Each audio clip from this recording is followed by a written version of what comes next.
Kalluvathukkal Samudra library arts and sports club ബാലവേദിയുടെ ആഭിമുഖ്യത്തിൽ നടന്നുവരുന്ന വായനാക്കളരിയുടെ ഭാഗമായി 21-ാം ദിനത്തിൽ മുൻ സംസ്ഥാന സ്കൂൾ പാഠകപുസ്തക സമിതി അംഗം എബി പാപ്പച്ചനാണ് കുട്ടികൾക്കായി പരിപാടി അവതരിപ്പിച്ചത്. ഇതിനോടനുബന്ധിച്ച് നടന്ന പൊതുയോഗം retired department of education UT of Lakshadweep principal K Cherian ഉദ്ഘാടനം ചെയ്തു.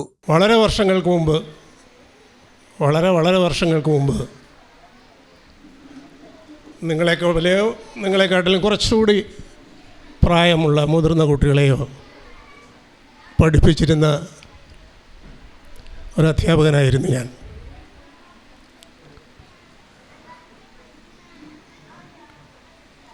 പത്ത് 38 വർഷം അവരോടൊപ്പമായിരുന്നു. അതിനുശേഷം റിട്ടയർമെൻ്റായിട്ട് തന്നെ ഇപ്പോൾ ഒരു ദീർഘകാലമായി. നിങ്ങളൊക്കെ ജനിക്കുന്നതിന് മുമ്പ് തന്നെ ഞാൻ എൻ്റെ ജോലിയിൽ നിന്ന് വിരമിച്ചു എന്നുള്ളതാണ് സത്യം. പോട്ടെ, ദാറ്റ് ഈസ് മൈ ബാക്ക്ഗ്രൗണ്ട്. ഈ പ്രസ്ഥാനത്തിൻ്റെ വിശേഷിച്ച് ഈ പ്രോഗ്രാമിൻ്റെ ഒക്കെ കാരണഭൂതനായ മിസ്റ്റർ റൂവൽ സിംഗിനെ എനിക്ക് അടുത്തറിയാവുന്ന എൻ്റെ അടുത്തൊരു സുഹൃത്താണ്. അദ്ദേഹത്തെക്കുറിച്ച് ആലോചിക്കുമ്പോഴെല്ലാം ഒരു മാജിക്ക് കാണുന്നത് പോലെ കുറച്ച് അത്ഭുതത്തോടു കൂടിയും അല്പം അസൂയയോടു കൂടിയൊക്കെ കാണുന്ന ഒരു വ്യക്തിയാണ് ഞാൻ. ഈ മൾട്ടി ടാസ്കിങ് എന്നൊക്കെ നിങ്ങൾ കേട്ടിട്ടുണ്ടോ എന്ന് എനിക്കറിയത്തില്ല. പലതരം പ്രവർത്തനങ്ങളിൽ ഒരേ സമയം വ്യാപരിച്ചുകൊണ്ട് അതിനെയെല്ലാം സമർത്ഥമായി കൊണ്ടു നടക്കാനുള്ള ശേഷിയാണ് ഇംഗ്ലീഷിൽ മൾട്ടി ടാസ്കിങ് എന്ന് പറയുന്നത്. ഞാൻ റൂവൽ സിംഗിനെ കാണുമ്പോഴും പരിചയപ്പെടുമ്പോഴും എല്ലാം മനസ്സിൽ വരുന്ന ഒരു കാര്യം അതാണ്. നമ്മളുടെയൊക്കെ ഭാവനയ്ക്ക് അപ്പുറമായിട്ട് അദ്ദേഹം ഇവിടെ ചെയ്തു കൂട്ടുന്ന കാര്യങ്ങൾ നേരത്തെ പറഞ്ഞ ഒരു മാജിക് ആയിട്ടാണ് എനിക്കിപ്പോഴും തോന്നുന്നത്. ഇപ്പോഴത്തെ ഈ കാര്യം തന്നെ എടുത്താലറിയാം. 100 കുഞ്ഞുങ്ങൾ അവരെ സംഘടിപ്പിച്ചുകൊണ്ട്, അതും 1-2 ദിവസത്തേക്കല്ല, ഒരാഴ്ചയിലേക്കല്ല, നീണ്ട 1 മാസക്കാലത്തെ ഒരു സമ്മർ ക്യാമ്പ്. ഇവിടെ അത് വായനാ കളരി എന്നൊക്കെയാണ് പേരിട്ടിരിക്കുന്നത്. എന്തായാലും അത് നടത്തിക്കൊണ്ടു പോകാനായിട്ടുള്ള സാഹസം, അതിൻ്റെ സന്മനസ്, അതിൻ്റെ പിന്നിലുള്ള സന്മനസ് മിസ്റ്റർ റൂവൽ സിംഗിൻ്റെ വിദ്യാഭ്യാസത്തോടും കുട്ടികളോടുമുള്ള പ്രത്യേക പ്രതിബദ്ധത എടുത്തു കാണിക്കുന്നു. ഇതിനോടകം 10-23 ദിവസത്തെ പ്രവർത്തനങ്ങളിൽ നിങ്ങൾ പങ്കാളികളായതാണ്. നിങ്ങൾക്കത് ഇതിനോടകം മനസ്സിലായി കാണും. ഇവിടെ ഈ വെക്കേഷൻ കാലത്ത് ഒരുപക്ഷെ വളരെ വിരസമായി പോകേണ്ട ദിവസങ്ങൾ, വളരെ ക്രിയാത്മകമായ പ്രവർത്തനങ്ങളിൽ ഏർപ്പെടാൻ നിങ്ങൾക്ക് സാധിക്കുന്ന ഒരു സാഹചര്യം സൃഷ്ടിക്കപ്പെട്ടു എന്നുള്ളതാണ് ഈ ക്യാമ്പിൻ്റെ എടുത്തു പറയത്തക്ക നേട്ടം എന്നെനിക്ക് തോന്നുന്നു. An ideal mind, കേട്ടിട്ടുണ്ടോ നിങ്ങൾ? ബാക്കി പറയാമോ? An ideal mind is the devil's workshop. കേട്ടിട്ടുണ്ടോ? സ്കൂളിലൊക്കെ പഠിച്ച് കാണണമല്ലോ അതൊക്കെ. അതായത് പ്രവർത്തനക്ഷമമല്ലാത്ത ഒരു മനസ്സ് ചെകുത്താൻ്റെ പണിപ്പുരയായി മാറുമെന്നാണ് പറയുന്നത്. ശരിയാണോ? വെറുതെ ഇരിക്കുമ്പോൾ വേണ്ടാത്തതൊക്കെ മനസ്സിൽ തോന്നത്തില്ലേ? കുറേ കാര്യങ്ങൾ മനസ്സിൽ തോന്നും, വേണ്ടാത്തതൊക്കെ ചിലപ്പം ചില വേണ്ടാത്തതൊക്കെ ചെയ്യുന്നും വരും. അപ്പോൾ അങ്ങനെ നഷ്ടപ്പെട്ടു പോകാവുന്ന ഈ അവധി ദിവസങ്ങൾ വളരെ ക്രിയേറ്റീവായിട്ടുള്ള, വളരെ പ്രൊഡക്റ്റീവായിട്ടുള്ള കാര്യങ്ങളിലേക്ക് നിങ്ങളുടെ ശ്രദ്ധ തിരിക്കാൻ ഈ ക്യാമ്പ് നിങ്ങളെ സഹായിക്കുമെന്ന് ഞാൻ വിശ്വസിക്കുന്നു. കൊച്ചു കുഞ്ഞുങ്ങളാണ് ഞാൻ കുറച്ചുകൂടെ മുതിർന്നവരെയാണ് പ്രതീക്ഷിച്ചത്. അവരും കൂടെ ഉണ്ടാകുമെന്ന് വിചാരിച്ചു. നിങ്ങളുടെയൊക്കെ പ്രായത്തിൽ ഒരുപക്ഷെ ഭാഗ്യവാന്മാരാണ് നിങ്ങൾ, ഭാഗ്യവതികളാണ് നിങ്ങൾ. എന്താ കാരണമെന്ന് പറഞ്ഞാൽ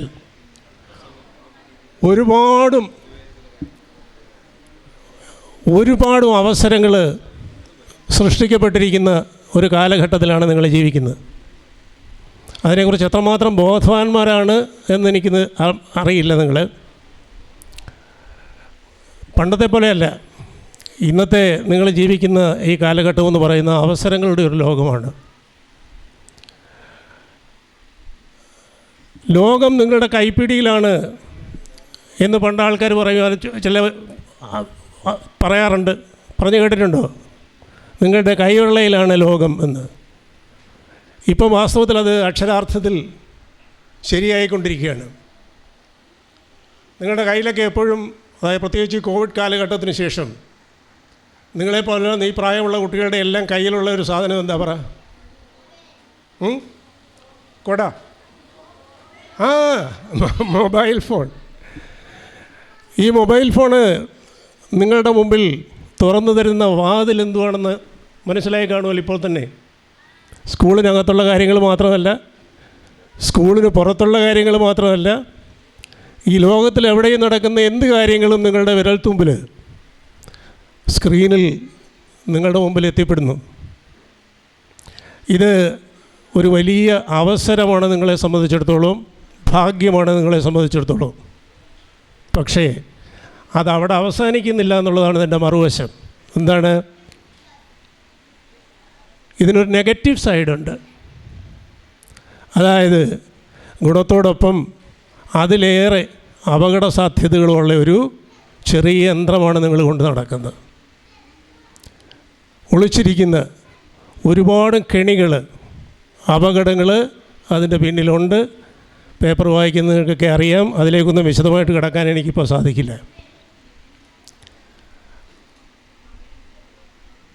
നമ്മളുടെ ജീവിതത്തിൽ നല്ലതും ചീത്തയുമായിട്ടുള്ള പല സാഹചര്യങ്ങളും, അനുകൂലവും പ്രതികൂലവുമായിട്ടുള്ള പല സാഹചര്യങ്ങളും നമ്മളെ എപ്പോഴും നേരിട്ടുകൊണ്ടിരിക്കും.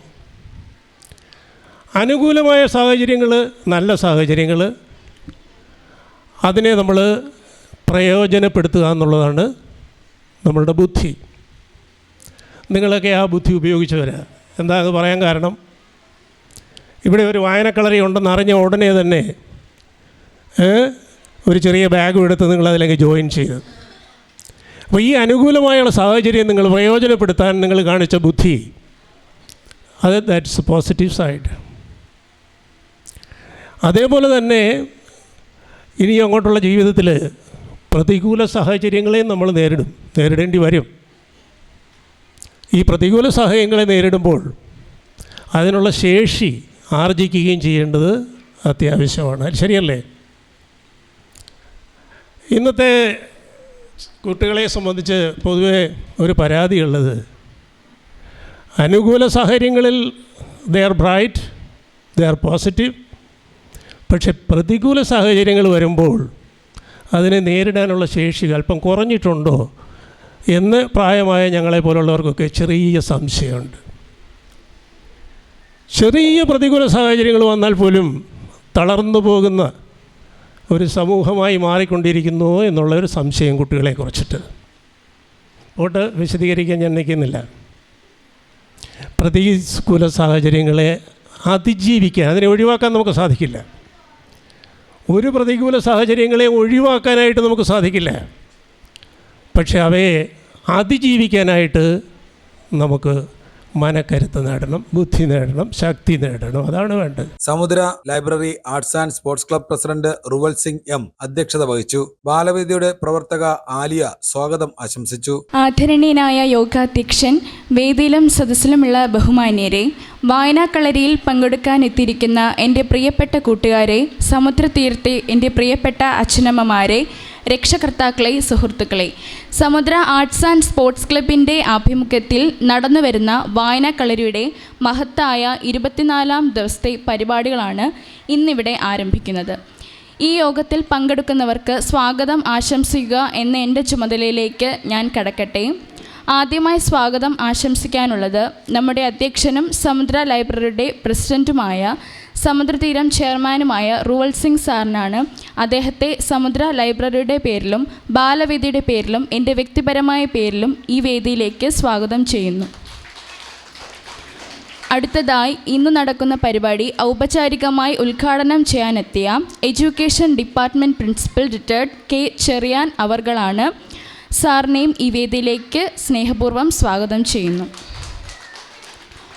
അടുത്തതായി നമുക്ക് ക്ലാസ് നയിക്കുന്നത് മുൻ സംസ്ഥാന സ്കൂൾ പാഠപുസ്തക സമിതി അംഗം ആയ എബി പാപ്പച്ചൻ സാറാണ്. അദ്ദേഹത്തെയും ഈ വേദിയിലേക്ക് സ്വാഗതം ചെയ്യുന്നു.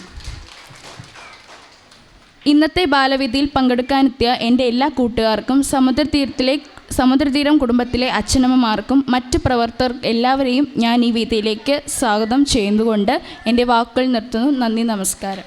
Doctor R Jayachandran, Samudratheeram president Sarathchandran Pillai, Samudra library arts and sports club secretary N Sreekantan Nair എന്നിവർ സന്നിഹിതരായിരുന്നു. തുടർന്ന് മുൻ സംസ്ഥാന സ്കൂൾ പാഠപുസ്തക സമിതി അംഗം എബി പാപ്പച്ചൻ കുട്ടികൾക്കായി പരിപാടി അവതരിപ്പിച്ചു.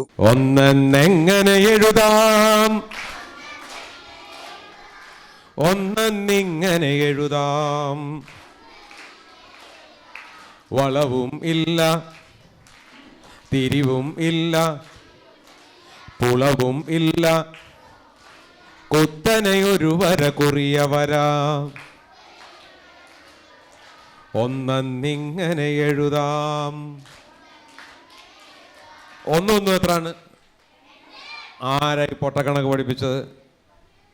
ഒന്നും ഇമ്മിണി ബല്യ ഒന്നെന്ന് കേട്ടിട്ടുണ്ടോ? ആരാ അങ്ങനെ പറഞ്ഞേ? വൈക്കം മുഹമ്മദ് ബഷീറാ പറഞ്ഞത്. വൈക്കം മുഹമ്മദ് ബഷീർ ഒരു പൊട്ടനായിരുന്നു അല്ലേ? ഒന്നും രണ്ടാന്ന് പോലും അറിയാൻ വയ്യാത്ത പൊട്ടൻ ആണോ? ആണോ? അല്ല. വൈക്കം മുഹമ്മദ് ബഷീർ ഒന്ന് ഇമ്മിണി ബല്യ ഒന്നെന്ന് പറഞ്ഞത് തെക്കൂന്നൊരു നദി, വടക്കൂന്നൊരു നദി, ഈ രണ്ട് നദിയും കൂടെ ചേർന്ന് ഒഴുകുമ്പോൾ രണ്ട് നദിയാണോ ഉണ്ടാകുന്നത്? അല്ല, പിന്നെന്താ ഉണ്ടാകുന്നത്? ഒരു വലിയ നദിയാണ് ഉണ്ടാകുന്നത്. അപ്പോൾ കണക്ക് സാർ പഠിപ്പിച്ചാണോ ശരി, ബഷീർ പഠിപ്പിച്ചാണോ ശരി? എന്തോ നിങ്ങളുടെ അഭിപ്രായം? ഏതാ ശരി? ഒന്നും ചേരുമ്പോൾ രണ്ടാണോ ഉണ്ടാകുന്നത്? ഒന്നും ചേരുമ്പോൾ വലിയ ഒന്നാണോ ഉണ്ടാകുന്നത്?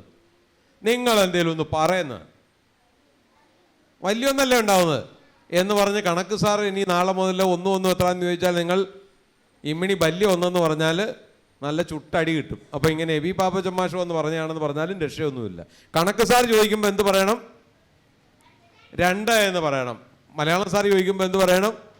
ഇമ്മിണി വലിയ ഒന്നെന്ന് പറയണം. മനസ്സിലായില്ലേ? ഞാൻ പറഞ്ഞത് ഒന്നാവുക എന്നുള്ളതാണ് ഏറ്റവും പ്രധാനപ്പെട്ട കാര്യം. നീയും ചേരുമ്പോൾ രണ്ടല്ല ഉണ്ടാകേണ്ടത്, ഒരു വലിയ ഒന്നാണ് ഉണ്ടാകേണ്ടത്. ഇവിടെ ഇരിക്കുന്ന ആളുകളും ചേരുമ്പോൾ രണ്ടല്ല ഉണ്ടാകേണ്ടത്, ഒരു വലിയ ഒന്നാണ് ഉണ്ടാകേണ്ടത്. അങ്ങനെ ഒരു വലിയ ഒന്നിൻ്റെ ഭാഗമായിട്ടാണ് നമ്മൾ ഇവിടെ ഇരിക്കുന്നത് അല്ലേ? ഭാരതം എന്ന് പറയുന്നൊരു വലിയ ഒന്ന്, കേരളം എന്ന് പറയുന്നൊരു വലിയ ഒന്ന്, ഇവിടെ സമുദ്ര എന്ന് പറയുന്ന ഈ ഗ്രന്ഥശാലയുമായി ബന്ധപ്പെട്ട് നിങ്ങളെല്ലാം കൂടെ ഒന്നിച്ചല്ലേ ഇരിക്കുന്നത്? നിങ്ങൾ ഒന്നല്ലേ അതിനകത്ത്? ഒന്ന് ആലോചിച്ച് നോക്കൂ. ഈ സമയത്ത് നിങ്ങളെല്ലാം ഇങ്ങനെ വിളിച്ചു കൂട്ടി ഇവിടെ ഇരുത്തി ഈ ക്ലാസ്സൊക്കെ എടുക്കാൻ ഈ മാഷിന് തോന്നുക എന്ന് പറഞ്ഞാൽ ഒരു ചെറിയ കാര്യമാണോ അത്? ആണോ? ഈ ഇരിക്കുന്ന സാർ എന്തെല്ലാം തിരക്കുള്ള ആളാണ് അല്ലേ? എത്ര തിരക്കുള്ള ഒരാളാണ് ഈ ഇരിക്കുന്ന ആൾ. എത്ര തിരക്കുള്ള ഒരാളാണ്. ആ തിരക്കൊക്കെ മാറ്റി വെച്ചിട്ട് ഈ നാട്ടിലെ മനുഷ്യന്മാർക്ക് വേണ്ടി, ഈ നാട്ടിലെ കുട്ടികൾക്ക് വേണ്ടി വെക്കേഷൻ സമയത്ത് അവരെ ഒന്നിച്ചിരുത്തി കുറച്ച് നല്ല കാര്യങ്ങൾ പറഞ്ഞു കൊടുക്കാം എന്ന് വിചാരിച്ച ഇവർക്ക് നമുക്കൊരു സ്ട്രോങ് കയ്യടി കൊടുക്കണ്ടേ? ഇങ്ങനെയാണോ കയ്യടി? നല്ല അടിപൊളി ഒരു കയ്യടി. അപ്പോ ഒന്നാവുക എന്നുള്ളതാണ് ആദ്യത്തെ എൻ്റെ സന്ദേശം. മനസ്സിലായില്ലേ? എന്താവണം? ഒന്നാവണം. 2 പേർ ചേരുമ്പോൾ രണ്ടാവുകയല്ല വേണ്ടത്, 2 അഭിപ്രായങ്ങൾ ഉണ്ടാവുകയല്ല വേണ്ടത്, 2 ഭാഗത്തേക്ക് തിരിഞ്ഞു പോവുകയല്ല വേണ്ടത്. 2 പേർ ചേർന്ന് ഒന്നിച്ച് പരിശ്രമിച്ചാൽ ഒരാൾ ചേർന്ന് പരിശ്രമിക്കുന്നതിനേക്കാൾ കൂടുതൽ കാര്യങ്ങൾ നമുക്ക് നേടിയെടുക്കാൻ കഴിയും അല്ലേ? അടുത്തൊരു പാട്ട് കൂടെ നമുക്ക് പാടാം. പാട്ട് ഇങ്ങനൊന്നും അല്ല. സാധാരണ പാട്ടൊക്കെ പാടാന്ന് പറയുമ്പോഴത്തേക്ക് ആളുകൾ ഭയങ്കര സ്ട്രോങ് ആയിട്ടൊക്കെ പാടും. നിങ്ങളൊരു ഇച്ചിരി മടിച്ചിരിക്കുന്ന പോലെ എനിക്ക് തോന്നുന്നു. അങ്ങനെ പാടില്ല. 2-3 വാക്കുകൾ ഞാൻ പറയാം. ആ വാക്ക് എൻ്റെ കൂടെ ഏറ്റു പറയുമോ? കാരി. കണ്ടിട്ടുണ്ടോ നിങ്ങൾ കാരിയെ? ഒരു മീനാണ്. ഒന്നുകൂടെ പറയൂ. കാരി. കീരി. കീരിയെ കണ്ടിട്ടുണ്ടോ? കണ്ടിട്ടുണ്ടല്ലേ?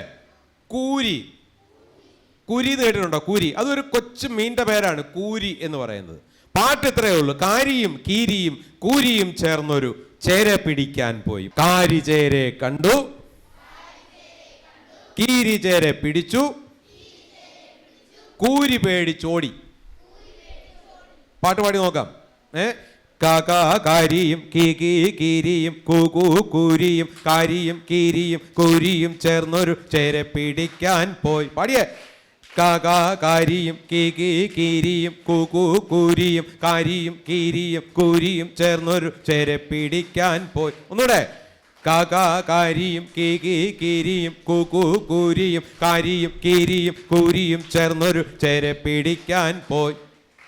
കാരി ചേരെ കണ്ടു, കീരി ചേരെ പിടിച്ചു, കൂരി പേടിച്ചോടി. പാടി നോക്കാം സ്ട്രോങ് ആയിട്ട് എൻ്റെ കൂടെ. എല്ലാവരും നല്ല ഉഷാറായിട്ട് പാടിയാൽ നല്ല രസമായിരിക്കും ഈ പാട്ട്. അല്ല ഇങ്ങനെ ഉറക്കം തൂങ്ങിയിരുന്ന് പാടിക്കഴിഞ്ഞാൽ ഒരു രസവും കാണുമല്ലോ. ഒന്നുകൂടെ. കാരിയും കീരിയും കൂരിയും കാരിയും കീരിയും കൂരിയും ചേർന്നൊരു ചേര പിടിക്കാൻ പോയി. കാരി ചേരെ കണ്ടു, കീരി ചേര പിടിച്ചു, കൂരി പേടിച്ചോടി. ഇതിങ്ങനെ സ്പീഡ് കൂടി വരും. അടുത്തത്. കാരിയും കീരിയും കൂരിയും കാരിയും കീരിയും കൂരിയും ചേർന്നൊരു ചേര പിടിക്കാൻ പോയി. കാരി ചേരെ കണ്ടു, കീരി ചേര പിടിച്ചു, കൂരി പേടിച്ചോടി. കാരിയും കീരിയും കൂരിയും കാരിയും കീരിയും കൂരിയും ചേർന്നൊരു ചേര പിടിക്കാൻ പോയി. കാരി ചേരെ കണ്ടു, കീരി ചേര പിടിച്ചു, കൂരി പേടിച്ചോടി. അപ്പൊ ആദ്യത്തെ പാട്ടിൽ ഞാൻ എന്താ പറഞ്ഞത്? ഒന്നാവുക എന്നാണ് പറഞ്ഞത് അല്ലേ? ഒന്നാവുക എന്നാണ് പറഞ്ഞത്. പലരായി നിൽക്കുന്നതിനേക്കാൾ ഒന്നിച്ചു ചേരുമ്പോഴാണ് നമുക്ക് ഒരുപാട് കാര്യങ്ങൾ ചെയ്യാൻ കഴിയുന്നത്. ആദ്യത്തെ പാട്ടിൽ ഞാൻ പറഞ്ഞു. രണ്ടാമത്തെ പാട്ടിൽ ഞാൻ പറഞ്ഞത് എന്താണെന്നറിയാവോ? നമ്മുടെ ഇടയിൽ കാരിയുണ്ട്, കീരിയുണ്ട്, കൂരിയുണ്ട് അല്ലേ? ഒറ്റയടിക്ക് നിന്ന് ചേരെ പിടിക്കാൻ കഴിയുന്ന കീരിയുണ്ട് അല്ലേ? അല്ലേ? ശ്രീനന്ദന. നിങ്ങൾ ഇങ്ങോട്ട് നോക്കൂ, ശ്രീനന്ദനെ നോക്കൂ. ഇവളുടെ കണ്ണുകളിലേക്ക് നിങ്ങളൊന്ന് നോക്കിയേ. അടിപൊളി കണ്ണല്ലേ? അല്ലേ? നല്ല സ്ട്രോങ് കണ്ണല്ലേ? നന്നായിട്ട് കണ്ടുകൂടെ മോക്ക്? നിക്ക് അവിടെ പോവാൻ പറ്റട്ടെ. ഈ കണ്ണ് നിങ്ങൾ കണ്ടില്ലേ? നമ്മുടെ ഹോളിവുഡ് സിനിമകൾ കണ്ടിട്ടുണ്ടോ? ഇംഗ്ലീഷ് സിനിമകൾ കണ്ടിട്ടുണ്ടോ നിങ്ങൾ? നല്ല അടിപൊളി ഇംഗ്ലീഷ് സിനിമകൾ. ആ സിനിമ കാണുമ്പോൾ നമ്മൾ എന്ത് പറയും? യോ, കണ്ണുകൊണ്ട് കാണുന്ന പോലെ ഇരിക്കുന്നു എന്ന് പറയും അല്ലേ? അല്ലേ? നല്ല കണ്ണുകൊണ്ട് കാണുന്ന പോലെ ഇരിക്കുന്നു എന്ന് പറയും. അപ്പൊ കണ്ണ് കണ്ട് കാണുന്നത് പോലെ ഇരിക്കത്തക്ക രീതിയിൽ നിങ്ങൾക്ക് സിനിമയിൽ കാണാൻ കഴിയുന്ന രീതിയിൽ അതിനെ ഒപ്പിയെടുക്കുന്ന ക്യാമറകളുണ്ട്. ഹോളിവുഡിലെ ക്യാമറകളുണ്ട്. ആ ക്യാമറയുടെ ഒരെണ്ണത്തിന്റെ വില എത്രയാണെന്ന് അറിയാവോ മോൾക്ക്? 1 കോടി രൂപ, 1.5 കോടി രൂപയാണ് ഒരു ക്യാമറയുടെ വില. ഏറ്റവും വിലപിടിപ്പുള്ള ക്യാമറയുടെ വില നോക്കൂ. ഇവളുടെ ഈ 2 കണ്ണുകളുടെ വില എത്രയാണപ്പോ? 3 കോടി രൂപ വിലയുള്ള 2 കണ്ണുകൾ. ഈ തല ഉണ്ടല്ലേ, ഇതിനകത്ത് തലച്ചോറെന്ന് പറയുന്നത് സാധനം ഇരിപ്പുണ്ട്. അറിഞ്ഞൂടെ ഞങ്ങൾക്ക്? ഒരു 10-350 ലാപ്ടോപ്പിനകത്ത് ശേഖരിച്ചു വയ്ക്കാൻ കഴിയുന്ന അത്ര വിവരങ്ങൾ ശേഖരിച്ചു വയ്ക്കാൻ കഴിയുന്ന ഒരു സൂപ്പർ കമ്പ്യൂട്ടറാണിത്. ഈ സാധനം ഇല്ലേ മോളെ? 200 കമ്പ്യൂട്ടറിലെങ്കിലും ശേഖരിച്ചു വയ്ക്കുന്ന അത്ര വിവരങ്ങൾ ശേഖരിച്ചു വയ്ക്കാൻ കഴിയുന്ന ഒരു സൂപ്പർ കമ്പ്യൂട്ടറാണിത്. ശരിയല്ലേ ഞാൻ ഈ പറയുന്നത്? അപ്പോൾ 200 ലാപ്ടോപ്പിന്റെ വില എത്രയാണ്? എത്ര വലിയ തുകയാണ് ആലോചിച്ച് നോക്കൂ നിങ്ങൾ. ഇവളുടെ ചെവി കണ്ടില്ലേ? ഏത് ചെറിയ ശബ്ദവും സൂക്ഷ്മമായ ശബ്ദവും വളരെ കൃത്യമായി മനസ്സിലാക്കാൻ കഴിയുന്നത്ര അടിപൊളി ചെവിയാണിത്. ചില സിനിമയിലൊക്കെ ഈ കഥാപാത്രങ്ങളുടെ ശബ്ദം റെക്കോർഡ് ചെയ്യാൻ വേണ്ടി ഉപയോഗിക്കുന്ന നല്ല അടിപൊളി സൗണ്ട് റെക്കോർഡറുണ്ട്. ആ സൗണ്ട് റെക്കോർഡറിന്റെ വില എന്താണെന്നറിയോ? ലക്ഷക്കണക്കിന് രൂപയാണ് അതിന്റെ വില. ഇവളുടെ കൈ നോക്കൂ. ഈ കൈ ഇങ്ങനെ മടക്കാം, ഇങ്ങനെ മടക്കാം, ഇങ്ങനെ മടക്കാം, ഇങ്ങനെ മടക്കാം, ഇങ്ങനെ മടക്കാം അല്ലേ? ഇതിലേതെങ്കിലും ഒന്ന് പറ്റിയില്ലെങ്കിൽ എന്ത് ചെയ്തേനെ? എൻ്റെ കൈ ഇങ്ങനെ മാത്രമേ ഇരിക്കത്തുള്ളൂ. നോക്കൂ, ഇങ്ങനെ ഫോൺ പിടിച്ചോണ്ട് നടക്കണ്ടേ? ഒരു കൈ കൊണ്ട് എന്തെങ്കിലും ചെയ്യാൻ പറ്റും? ഇങ്ങനെ പിടിച്ചോണ്ട് നടക്കണം. നേരെ വളയ്ക്കാൻ പറ്റത്തില്ലെങ്കിൽ. എത്ര മനോഹരമായിട്ടാണ് നമ്മളെ ഡിസൈൻ ചെയ്തേക്കുന്നത് ദൈവം, അല്ലേ മോളെ? ശരിയല്ലേ? അതിമനോഹരമായി ഡിസൈൻ ചെയ്തിരിക്കുകയാണ്. എന്നിട്ടും നമ്മൾ എന്ത് പറയും? എനിക്ക് ബുദ്ധി ഇച്ചിരി കുറവാ, മറ്റവൾക്ക് ഇച്ചിരി ബുദ്ധി കൂടുതലാണ്, എനിക്കൊരിച്ചിരി നിറം കുറവാണ്, മറ്റവളുടെ അത്രയും പൊക്കം എനിക്കില്ല. ഇങ്ങനെ വല്ലതും പറഞ്ഞിട്ട് വല്ല കാര്യമുണ്ടോ? ഇത്രയേറെ കഴിവുകളുള്ള ഒരാളാണ് ഈ നിൽക്കുന്നത് അല്ലേ? ആകാശത്തിന്റെ അനന്തതയിലേക്ക് പറന്നുയർന്ന് ഏത് നക്ഷത്രങ്ങളിൽ വേണമെങ്കിലും പോയി കൂടുകൂട്ടാവുന്നത്ര ഉജ്ജ്വലമായ കഴിവുകളുള്ള ഒരു വ്യക്തിയാണ് നമ്മുടെ മുമ്പിൽ നിൽക്കുന്ന ഇവൾ. ഇവൾ മാത്രമല്ല, ദാ ഇരിക്കുന്നവൻ, ദാണ്ടവൻ, ദാണ്ട് ഈ ഇവൾ നോക്കൂ, വലിയ സംഭവങ്ങളാണ് ഈ ഇരിക്കുന്ന ആളുകൾ. ദാ ഇരിക്കുന്ന ഒരു വലിയ സംഭവം. എന്താ നിന്റെ പേര്? തമന. ഒരു അടിപൊളി ഭയങ്കര സംഭവമാണ് ഈ ഇരിക്കുന്നത്. നാളെ ഇവരൊക്കെ എവിടൊക്കെ ആയിരിക്കും എന്ന് വല്ല ഗ്രാഹ്യമുണ്ടോ സാറേ? ഇവള് ചിലപ്പം അമേരിക്കയിൽ ഒരു ഭയങ്കര പൈലറ്റായിട്ട് ജോലി ചെയ്യായിരിക്കും. നിങ്ങൾ ശ്രമിക്കേണ്ടത് എന്തിനു വേണ്ടിയിട്ടാണ്? നിങ്ങളുടെ ഉള്ള കാര്യങ്ങളെ പ്രോജ്വലമാക്കാൻ വേണ്ടി ശ്രമിച്ചുകൊണ്ടേയിരിക്കണം. ഒരു കാര്യമോടെ ഞാൻ പറയാം, അത് പറയുമ്പോൾ നിങ്ങളുടെ ഈ പറച്ചിലിൻ്റെ ഒരു അർത്ഥശൂന്യത മനസ്സിലാവും. ആൽബർട്ട് ഐൻസ്റ്റീൻ എന്ന് പറയുന്ന ഭയങ്കര ശാസ്ത്രജ്ഞൻ അല്ലേ? ആ മനുഷ്യൻ മരിച്ചു കഴിഞ്ഞിട്ട് അങ്ങേരുടെ തലച്ചോറെടുത്ത് പരിശോധിച്ച് നോക്കിയപ്പോൾ അദ്ദേഹത്തിൻ്റെ തലച്ചോറിൻ്റെ 5% പോലും അദ്ദേഹം ഉപയോഗിച്ചിട്ടില്ല. ഒരു സാങ്കല്പിക കഥയാണ് ഞാനീ പറയുന്നത്. ആൽബർട്ട് ഐൻസ്റ്റീൻ എന്ന് പറയുന്ന മനുഷ്യനെ നിങ്ങൾക്ക് അറിയാമല്ലോ, എന്തെല്ലാം കണ്ടുപിടുത്തങ്ങൾ നടത്തിയിട്ടുള്ള ലോകോത്തര വിവരമുള്ള ഭയങ്കര ശാസ്ത്രജ്ഞനായിട്ടുള്ള ലോകത്തിലെ ഏറ്റവും ബുദ്ധിമാനായ ഒരു മനുഷ്യൻ. അദ്ദേഹത്തിന് ലഭിച്ചിട്ടുള്ള തലച്ചോറിൻ്റെ ശേഷിയുടെ 5% ഉപയോഗിച്ചിട്ടുള്ളൂ. അപ്പോൾ ദാ യവൻ്റെ തലച്ചോറിൻ്റെ പെട്ടി പോലും പൊട്ടിച്ചു കാണത്തില്ല ഇതുവരെ. ഇല്ലൂടെ നമ്മുടെ കയ്യിലിരിക്കുന്ന തലച്ചോറിൻ്റെ 5% പോലും ഉപയോഗിക്കാതെ നമ്മൾ എന്ത് പറയുന്നു? എനിക്ക് ബുദ്ധി കുറവാന്ന് പറയുന്നു. വല്ല അർത്ഥമുണ്ടോ? ആൽബർട്ട് ഐൻസ്റ്റീൻ എന്ന് പറയുന്ന ലോകോത്തര ശാസ്ത്രജ്ഞൻ, അദ്ദേഹത്തിന് ലഭിച്ചിട്ടുള്ള ബുദ്ധിയുടെ 5% ഉപയോഗിച്ചിട്ടുള്ളൂ. എന്ന് പറഞ്ഞാൽ നിനക്ക് ലഭിച്ചിരിക്കുന്ന ബുദ്ധിയുടെ 5% ഉപയോഗിച്ചാൽ നീ ആരാവും? ആൽബർട്ട് ഐൻസ്റ്റീൻ ആവും. അപ്പൊ 95% ഉപയോഗിക്കാതെ 5% ഉപയോഗിച്ചുകൊണ്ടിരിക്കുന്ന അവനും എന്താ പറയുന്നത്? എനിക്ക് ബുദ്ധി കുറവാണ്. വല്ല അർത്ഥമുണ്ടോ അങ്ങനെ പറയുന്നതിനകത്ത്? അപ്പോ രണ്ടാമത് ഞാൻ പറഞ്ഞ കാര്യം, ആദ്യത്തെ കാര്യം എന്താണ്? നിങ്ങൾ ഒന്നാവുക എന്നുള്ളതാണ് ഞാൻ ആദ്യം പറഞ്ഞ കാര്യം അല്ലേ? നിങ്ങൾ ഒന്നാവുക എന്നുള്ളതാണ് ആദ്യം പറഞ്ഞ കാര്യം. രണ്ടാമത്തെ പാട്ടിലൂടെ ഞാൻ പറയാൻ ആഗ്രഹിച്ചത്, ഈ ലോകത്തിൽ എല്ലാവർക്കും ഇടമുണ്ട്. ഇടമില്ലാത്ത ആരെങ്കിലും ഉണ്ടോ ഇവിടെ? കീരിക്കും ഇടമുണ്ട്, കൂരിക്കും ഇടമുണ്ട്, കാരിക്കും ഇടമുണ്ട് അല്ലേ? അവർക്കെല്ലാവർക്കും ഇടമുണ്ട്. അവർക്കെല്ലാം താമസിക്കാൻ, അവർ ജീവിക്കാൻ ഈ ഭൂമിയിൽ അവർക്കെല്ലാം അവകാശമുണ്ട്. അവർക്കെല്ലാം അവരവരുടേതായ കഴിവുകൾ ആര് കൊടുത്തിട്ടുണ്ട്? ദൈവം തമ്പുരാൻ കൊടുത്തിട്ടുണ്ട്. ആ കൊടുത്ത കഴിവുകളെ പ്രോജ്വലമാക്കി ആകാശത്തിൻ്റെ ഉയരങ്ങളിലേക്ക് പറന്നുയരുകയാണ് വേണ്ടത്. അല്ലാതെ എനിക്കതില്ല, എനിക്ക് ബുദ്ധിയില്ല, എനിക്ക് നിറമില്ല, എൻ്റെ മുടി ചുരുണ്ടതാണ്, മറ്റവൻ്റെ മുടി നീണ്ടതാണ് എന്നൊന്നും പറഞ്ഞ് സങ്കടപ്പെട്ടിട്ട് വല്ല കാര്യമുണ്ടോ മോനെ? ഒരു കാര്യമില്ല. ഒരു പാട്ടുകൂടെ അമ്മ പാടാം. ഈ പാട്ട് ഇച്ചിരൂടെ നല്ല രസമുള്ള പാട്ടാണ്. അപ്പോൾ ഇത് ഇച്ചിരി സ്ട്രോങ് ആയിട്ട് കൂടെ പാടണം.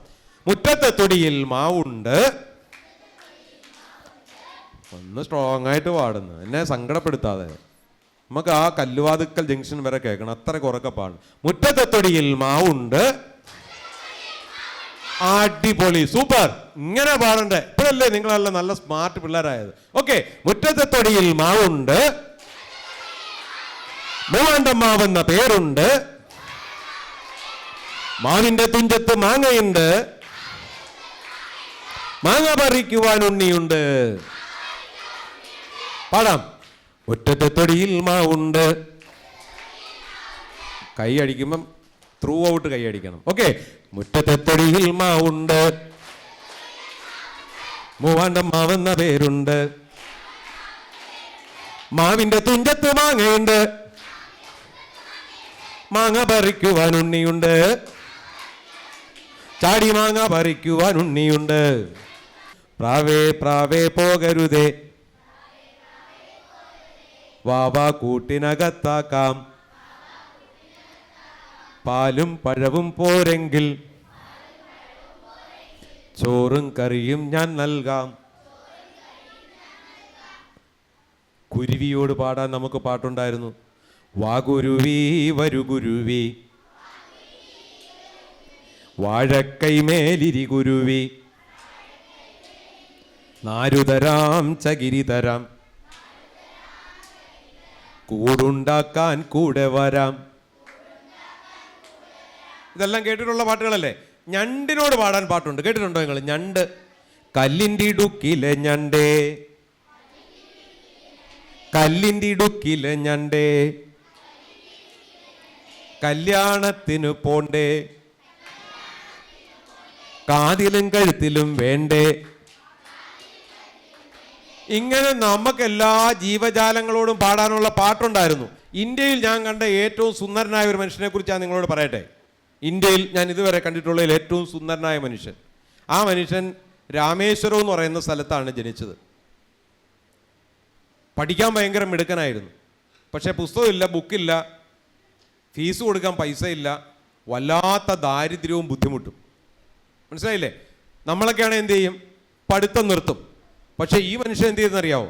തൊട്ടടുത്ത ഒരു പത്രവിതരണക്കാരനെ പോയി കണ്ടിട്ട് പത്രവിതരണക്കാരനോട് പറഞ്ഞു, നാളെ മുതൽ നിങ്ങളുടെ പത്രം ഞാൻ കൊണ്ടുവന്ന് വീടുകളിൽ ഇട്ടുതരാം, നിങ്ങൾ എനിക്ക് പഠിക്കാനുള്ള പുസ്തകവും ബുക്കും വാങ്ങിച്ചു തന്നാൽ മതി.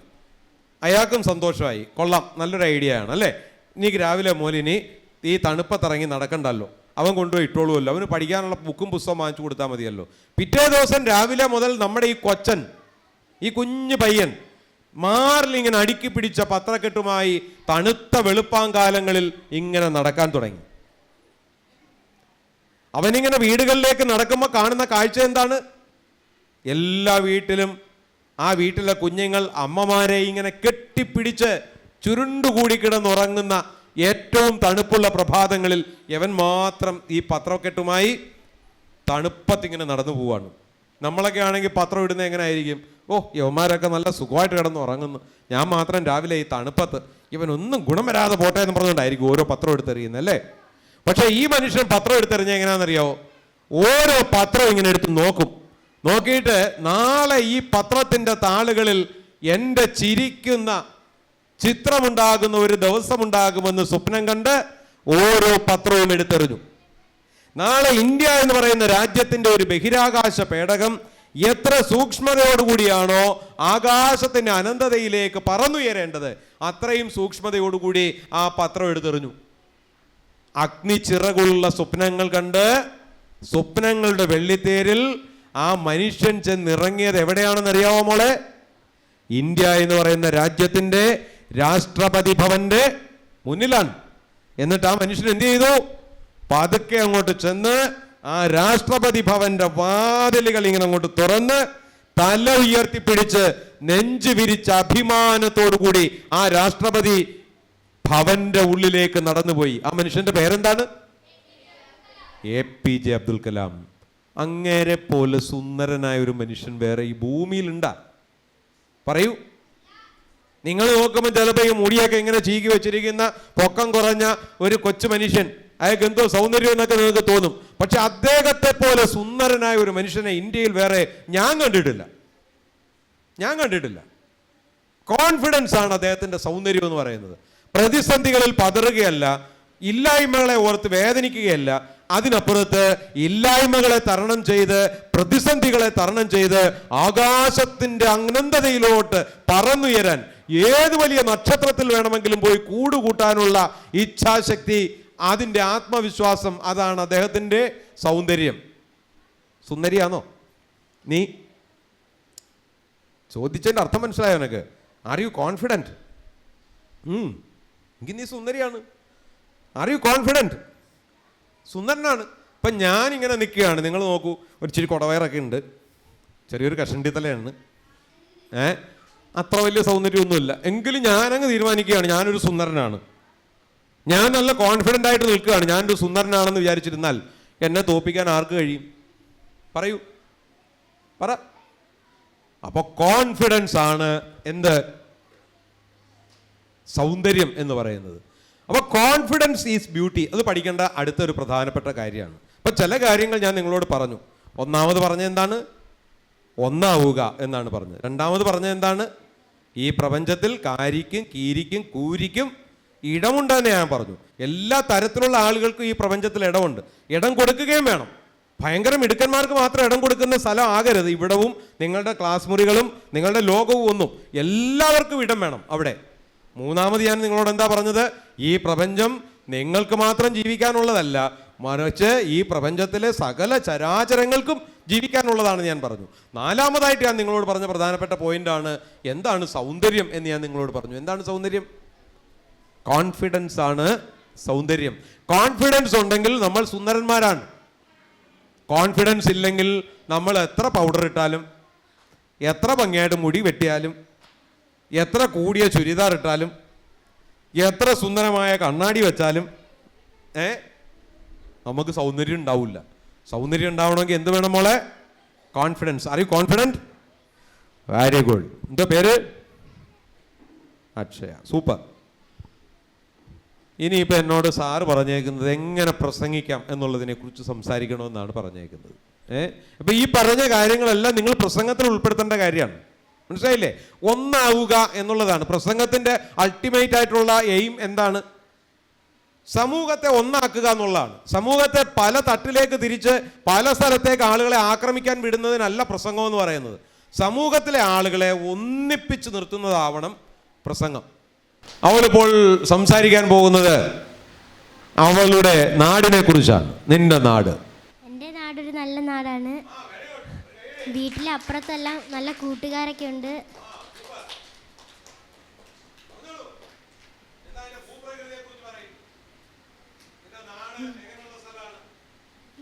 നിറയെ മരങ്ങളൊക്കെ നിറഞ്ഞു.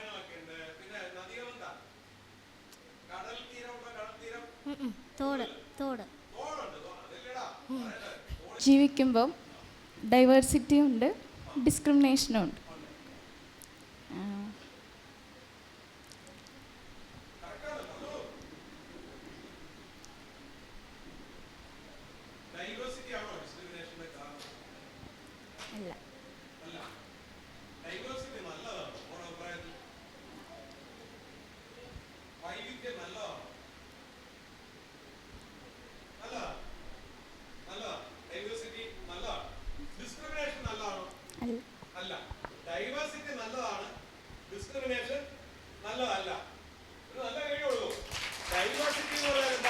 മനസ്സിലായോ?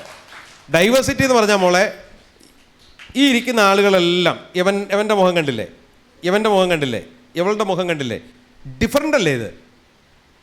ഇവൻ്റെ കാലിബർ വേറെ, ഇവളുടെ കാലിബർ വേറെ, ഇവളുടെ കാലിബർ വേറെ. ഇവൻ ചിലപ്പോൾ പാട്ട് പാടുമായിരിക്കും, ഇവൻ ചിലപ്പോൾ ചിത്രം വരയ്ക്കുമായിരിക്കും, ഇവൻ ശരിക്കും ഡാൻസ് കളിക്കുമായിരിക്കും.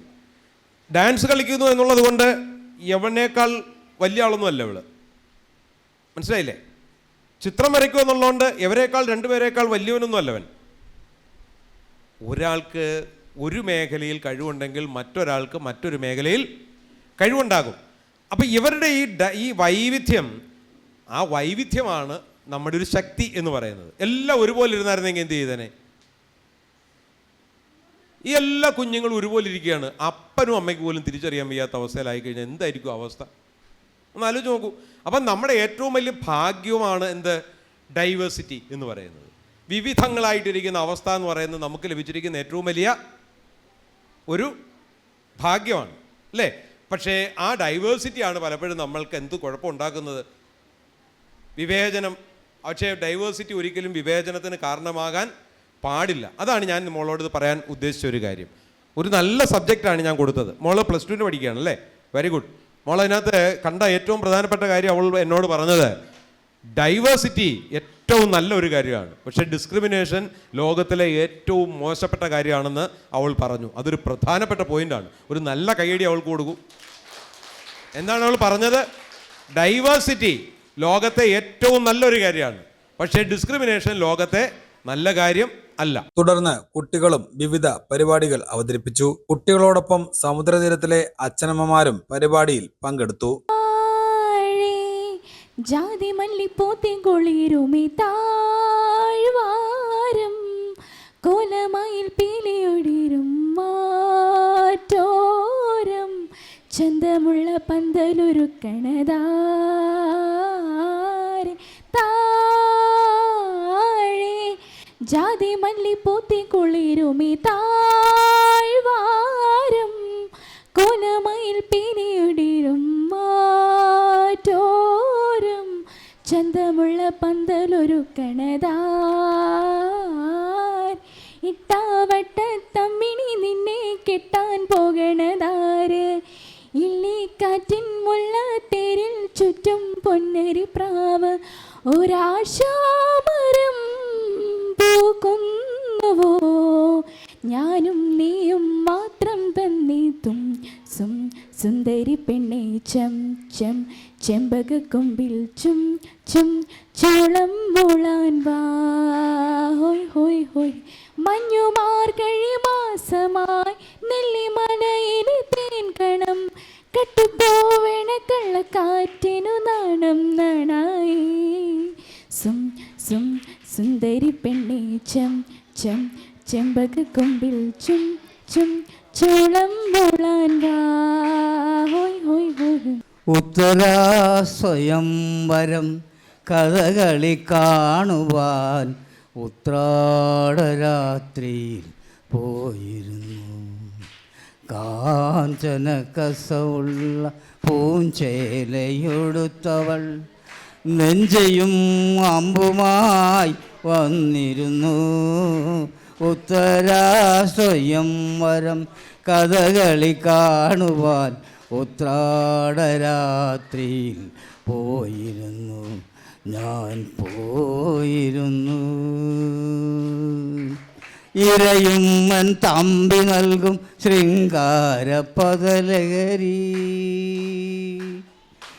ഇരയുമ്മൻ തമ്പി നൽകും ശൃംഗാര പദലഹരി ഇരു സ്വപ്നവേദികളിൽ അലിഞ്ഞു ചേർന്നു. കരളിലെ കളിത്തട്ടിൽ 60 തിരിയിട്ട, കരളിലെ കളിത്തട്ടിൽ 60 തിരിയിട്ട കഥകളി വിളക്കുകൾ എരിഞ്ഞു നിന്നു. ഉത്തരാ സ്വയംവരം കഥകളി കാണുവാൻ ഉത്രാടരാത്രിയിൽ പോയിരുന്നു, ഞാൻ പോയിരുന്നു. കുടമാളൂർ സൈരന്ധ്രിയായി മാങ്കുളം മൃഗന്തളയായി, കുടമാളൂർ സൈരന്ധ്രിയായി മാങ്കുളം മൃഗന്തളയായി ഹരിപ്പാട്ട് രാമകൃഷ്ണൻ വലലനായി. ദുര്യോധന വേഷമിട്ട് ഗുരുച്ചെങ്ങന്നൂര് വന്ന്, ദുര്യോധന വേഷമിട്ട് ഗുരുച്ചെങ്ങന്നൂര് വന്ന് വാരണാസി തൻ ചെണ്ട ഉണർന്നുയർന്നു. അഷ്ടപതിലയം തുള്ളി തുളുമ്പുന്ന അമ്പലപ്പറമ്പിലെ നാലമ്പലത്തിൽ നെയ്ത്തിരി കത്തുന്ന കൽവിളക്കും ചാരി നിർധന ഞാൻ മിഴിപ്പൂട്ടി നിന്നു.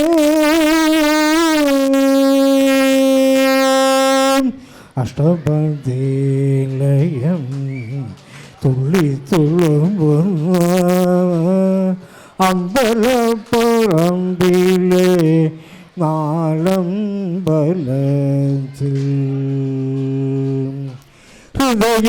ഹൃദയത്തിലൊരുകാത്ത ദാരിദ്ര്യ ദുഃഖമാം വെണ്ണയും കണ്ണീരാം പാൽക്കിണ്ണവും ഹൃദയത്തിലൊരുകാത്ത ദാരിദ്ര്യ ദുഃഖമാം വെണ്ണയും കണ്ണീരാം പാൽക്കിണ്ണവും ഗോകുല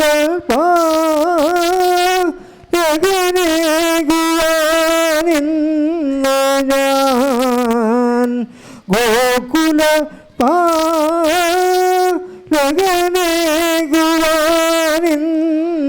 ഞാൻ വൃന്ദാവനക്കുള്ളേ തെന്നലായി വൃന്ദാവനസാരംഗമായി.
മുപ്പത് ദിവസം നീണ്ടു നിൽക്കുന്ന വായനാക്കളരിയിൽ ബാലവേദി കുട്ടികൾക്കായി ഓരോ ദിവസവും വ്യത്യസ്തങ്ങളായ പരിപാടികൾ ആസൂത്രണം ചെയ്തിട്ടുണ്ട്.